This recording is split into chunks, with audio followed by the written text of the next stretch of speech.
General के नायब तर्जुमान की जानिब से भी ये बयान जारी किया गया कि दोनों ममालिक को कशीदगी कम करनी चाहिए। इसी तरह गुज़िश्ता रोज आपने तुर्की सदर का बयान भी देखा होगा, वो भी चाहते हैं कि दोनों ममालिक कशीदगी को कम करें। अलबत्ता वजीर दिफा ने जो बताया कि एन अटैक इज इमिनेंट, और वो कई रोज से ये कह रहे हैं कि भारत किसी भी तरह से अटैक कर सकता है और पूरी कोशिश करेगा। आज आपकी नजर से भी ये खबर गुजरी होगी कि एलओसी की खिलाफ वर्जी भी की गई और पाक फौज ने जो एक जासूस क्वाड कॉप्टर है उसे मार गिराया। ये तमाम जो मामलात हैं, हालात किस नहज पर जा रहे हैं, रीजन इसको किस तरह से देखता है, जो सुपर पावर है वो किस हद तक पाकिस्तान भारत की कशीदगी को संजीदा तौर पर ले रही है, इन्हीं उम्र पर बात करेंगे। बेहद शुक्रिया for joining us. Abdul Basit साहब, पहले तो मैं ये जानना चाहूंगी कि ये जो बार बार हमें हुकूमत बता रही है, हुकूमत वक्त, के एन अटैक इज इमिनेंट। अब एक एलओसी तो बहुत हॉट चल रहा है, ये भी बताया जा रहा है लीपा वैली में सबसे ज्यादा there has been an exchange. आप क्या समझते हैं कि भारत ये बेवकूफी कर सकता है, जबकि पाकिस्तान ने एक नहीं कई बार ये बात बावर करा दी है कि अगर आपने कोई भी मुहिम जोई करने की कोशिश की तो मुतनासिब से ज्यादा हम जवाब देंगे। बिस्मिल्लाहिर्रहमानिर्रहीम। Thank you Nadia for having me on your show. ये बेवकूफ़ी कर सकता है कि नहीं कर सकता, ये बड़ा मुश्किल सवाल है, क्योंकि बालाकोट के बाद और उस में अभिनंदन की गिरफ्तारी के बाद हमने जो उनके दो जहाज भी गिराए, उसके बाद इसमें कोई शक नहीं है कि भारत बड़ा मोहतात है। लेकिन इसमें भी कोई शक नहीं रहना चाहिए कि काइनेटिक एक्शन या सो कॉल्ड प्यूनिटिव एक्शन बकौल उनके वो होगा। वो इस नोयत का होगा कि जो एस्केलेशन भी ना हो, और जो उनका कोल्ड स्टार्ट डॉक्ट्रिन है उसके मुताबिक वो पाकिस्तान आए, कोई बमबारी करें या आर्टिलरी से कुछ एक्शन लें क्रॉस एलओसी या बालाकोट टाइप जगह पे, और बड़े बड़े क्लेम करें कि जी हमने देखिए 40-50 लॉन्च पैड्स जो टेररिस्ट के थे वो तबाह कर दिए, हमने टेरर कैंप्स तबाह कर दिए अपनी डोमेस्टिक कंजम्पशन के लिए, और तो ये कहीं ना कहीं होगा। अब ये कितना इमिनेंट है ये मैं नहीं कह सकता, लेकिन मेरा अपना ख्याल ये है कि इस वक्त अगर आप देखिए तो मकबूजा जम्मू और कश्मीर में इस वक्त वाइड स्केल पे वहाँ पे ऑपरेशंस जारी हैं, लोगों को अरेस्ट कर रहे हैं, उनके घरों को मुनहदिम कर रहे हैं। तकरीबन 2,500 के करीब लोग गिरफ्तार हो चुके हैं। तो मेरा ख्याल में चूंकि अभी तक भारत वो नैरेटिव बिल्ड नहीं कर पाया पाकिस्तान के खिलाफ, तो वो ऑपरेशन जब तक किसी नतीजे तक मनतकी नतीजे तक नहीं पहुंचते उस वक्त तक शायद ये डिले हो। और फिर साथ साथ जैसे मैंने पहले कहा, इस बार भारत ये रिस्क नहीं ले सकता कि कोई ऐसी कार्रवाई हो जिसने उसको बाद में एम्बेरसमेंट हो, जिस तरह बालाकोट के बाद हुई थी। तो इसलिए वो बड़े मोहतात तरीके से करेंगे, वो अपना टाइम ले सकते हैं, क्योंकि उन्होंने इनिशियली डिप्लोमेटिक मेजर्स भी ले लिए, इंडस वाटर ट्रीटी को भी इन अबेंस में कर दिया। तो राइट। ये भी उनके लिए पब्लिक कंजम्पशन के लिए फिलहाल इतना काफ़ी है, लेकिन दे may take 1 more week 2 more weeks, क्योंकि अभी जो बिहार में इलेक्शंस होने हैं वो कहीं अक्टूबर में होने हैं।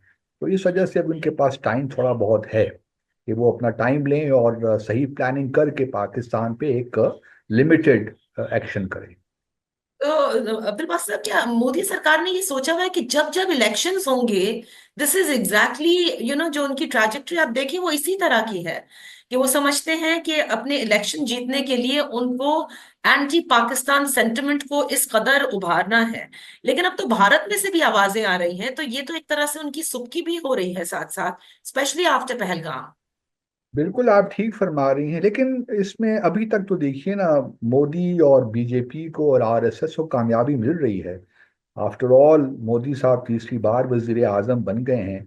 और सच्ची बात तो यही है कि अगर ऑपोजिशन भारत ने उसमें उन्होंने अपने आप को ऑर्गेनाइज न किया, किसी एक पार्टी के पीछे खड़े ना हुए या किसी एक शख्स के पीछे खड़े ना हुए, और इसी तरह डिवाइडेड रहे, तो मुमकिन है कि 2029 में भी बीजेपी दोबारा आ जाए। मुमकिन है कि इस वक्त जो उनकी सीटें हैं 2250, वो उतनी सीटों से ना जीतें, क्योंकि एक बतदरीज कमी तो आ रही है। अगर 2019 के इलेक्शन में उनकी सीटें 305 थीं, तो 2024 में वो सीटें कम होकर 250 हो गई। तो ये मुमकिन है, लेकिन इस वक्त मैं देख नहीं रहा भारत के सियासी मंजरनामे पे कि कोई ऑपोजिशन सही मानों में हो। कुछ रीजनल पार्टी जरूर हैं, वेस्ट बंगाल में ममता बनर्जी हैं, हम्म। बिहार कुमार तो उनके लाए हैं, इसी तरह बाकी जगहों पे भी कोई सही मानों में उस तरह ऑपोजिशन नजर नहीं आ रही। तो इसलिए मेरा अपना ख्याल ये है कि यही उनके लिए एक वाहिद रास्ता भी है, क्योंकि ये हिंदू मुस्लिम डिवाइड करके anti Pakistan rhetoric, anti Kashmir rhetoric, इनसे राइट। उनको हिंदू वोट मिलता है। और अगर उनको हिंदू 35 से 40% वोट मिल जाए तो उनकी फतेह या कामयाबी यकीनी हो जाती है। हम्म। अब सिफारती ताल्लुकात जो आपने कहा कि इंतहाई सिफारती ताल्लुकात जिसे कहते हैं आप खराब करते हैं, जिसमें आप पर्सोना नॉन ग्राटा करते हैं, आपने जो SVES के तहत वीजा थे उनको मंसूख किया, और फिर हमने एज अ रिएक्शन, जाहिर है उन्होंने पहले पहल की और हमने अपने स्टेप्स लिए। आप समझते हैं ये स्टेप्स काफी हैं या हमें इससे और ज्यादा लेने चाहिए थे? नहीं, हमने मेरे ख्याल में बड़ा सही मेजर तरीके से अपना रिस्पांस दिया उनको। हम पैनिक नहीं हुए, हिस्टैरिकल नहीं हुए। और ये मैं समझता हूँ किसी भी रियासत की सबसे बड़ी खूबी होती है कि वो क्राइसिस की सिचुएशन में पैनिक ना हो। जबकि भारत जो बहुत क्लेम करता है कि हमारे बड़े जबरदस्त इंस्टीट्यूशंस हैं, हमारी जबरदस्त डेमोक्रेसी है, वो पैनिक में आ गए हैं। उनको अब समझ नहीं आ रही कि किस तरह पाकिस्तान की जो ये कार्रवाई है उस पर हम रिएक्ट करें। लेकिन हमें फिर भी कंप्लेसेंट नहीं रहना चाहिए। जो हमने इकदाम ले लिए वो हमारी तरफ से काफ़ी हैं। खास तौर पे जो हमने एयर स्पेस उनकी बंद की है, ये एक बड़ा इंतहाई अहम फैसला है, क्योंकि हमने 5 अगस्त 2019 के बाद भी ये इकदाम लिया था, लेकिन फिर 3 माह के बाद वापस ले लिया। लेकिन इसका काफ़ी नुकसान हो रहा है भारत को। पिछली दफ़े भी तकरीबन 600 करोड़ इंडियन रुपीस का नुकसान हुआ था, which comes to around $100 million। तो इससे आप अंदाज़ा लगा सकती हैं कि लोगों को कितनी मुश्किलात होंगी, फ्लाइट्स को हम्म। लॉन्ग रूट लेने पड़ रहे हैं। तो इस वजह से ये एक सही हमने इकदाम लिया। भारत, ये ज़रूर है कि हमें लॉन्ग टर्म में ये भी देखना है कि इंडस वाटर ट्रीटी का क्या होगा। अभी तो एबेंस में है, ठीक है, भारत कुछ इधर उधर स्टेप्स भी ले लेगा, लेकिन फिलहाल वो हमारा पानी रोक नहीं सकता, उसके पास कैपेसिटी नहीं है। लेकिन लॉन्ग टर्म में ये इशू बार बार हमारे सामने आता रहेगा, इंडस वाटर ट्रीटी का। तो इसको किस तरह से हम रिजॉल्व कर सकते हैं? क्योंकि देखिए जो सिंध तास माहिदा है, जाहिर है कि यकतरफा तौर पर तो आप इसको कैंसिल नहीं कर सकते, World Bank as a guarantor मौजूद है। और ये अबेंस में डालना जिसके लिए पाकिस्तान ये कह चुका है कि एनी, आपने बिल्कुल दुरुस्त फरमाया कि ऐसे तो कोई नलका तो है नहीं कि आपने बंद किया और पानी रुक गया।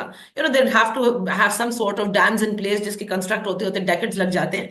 लेकिन एट द सेम टाइम कभी वो पानी छोड़ता है बगैर इत्तला, कभी पानी वो बंद करता है, और अब तो अबेंस में डाला है।